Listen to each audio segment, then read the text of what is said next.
Okay, let's talk about it. We're going to dive into one of the most difficult, but also one of the most essential skills in leadership: how to deliver really tough news with empathy and with integrity. You know the one I'm talking about. Whether it's about layoffs or performance issues or maybe a project that's just been canceled, delivering bad news is, well, it's pretty much inevitable. So in this explainer, we're going to walk through a really clear framework to help you handle these moments like a true leader. And believe me, the need for this skill has never been more critical. I mean, just to put this into perspective, the pandemic alone led to over 26 million people losing their jobs in the US in just 5 weeks. This isn't some rare, once-in-a-career event anymore. It's a very real part of modern leadership. So, where do we even begin? Well, funny enough, the most important work you'll do actually happens before you even set foot in that meeting room.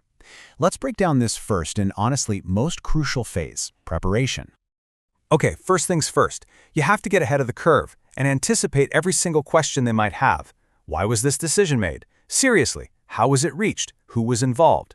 Having clear, honest answers ready to go isn't just about getting your facts straight, it's about giving yourself the confidence you need and, even more importantly, showing a deep level of respect for the person you're about to speak with. You know, the setting of the conversation can completely change how it's received.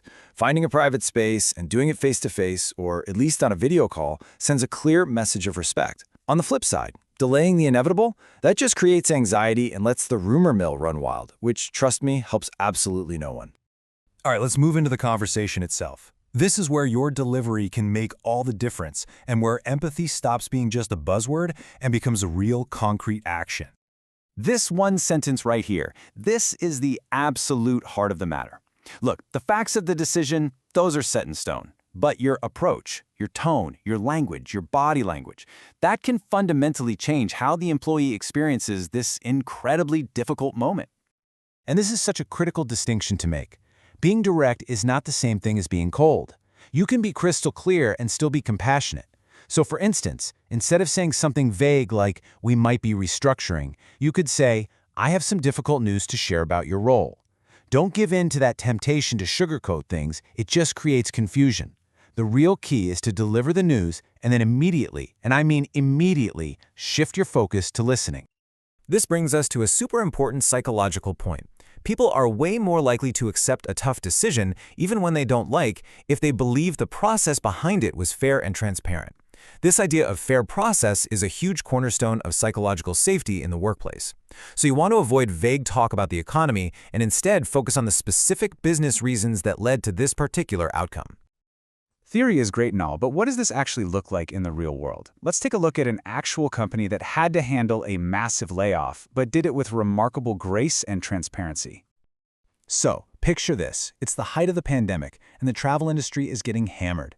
Airbnb had to make a gut-wrenching decision, but the way their CEO, Brian Chesky, communicated this news is now widely seen as a true masterclass in empathetic leadership. Chesky's approach wasn't some complicated secret formula, but it was incredibly powerful. First, he didn't bury the lead. The bad news came right at the top. Then, he gave a really thorough explanation of the why and the how. And crucially, he spent a huge chunk of his message detailing exactly how the company was going to support the people who were leaving. And this is what really made his message connect. He used words like teammates. He expressed genuine sorrow.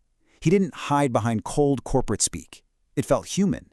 And by doing that, he managed to maintain the trust and integrity of the whole organization, even during one of its darkest moments. But hold on, your responsibility doesn't just stop when the meeting's over. In fact, what you do next is just as critical, both for the person who's leaving and for the team that's staying behind. A great leader gets that they have two audiences they need to care for.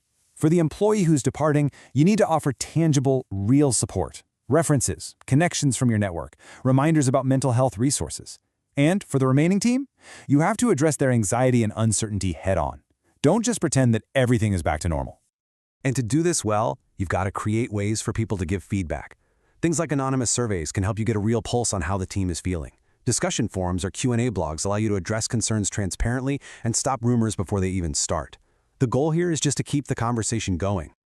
So to wrap this all up, these 5 principles are really your North Star. From being prepared and explaining your rationale to letting people process and offering real support for everyone involved, this is the framework for leading with compassion when the news is tough.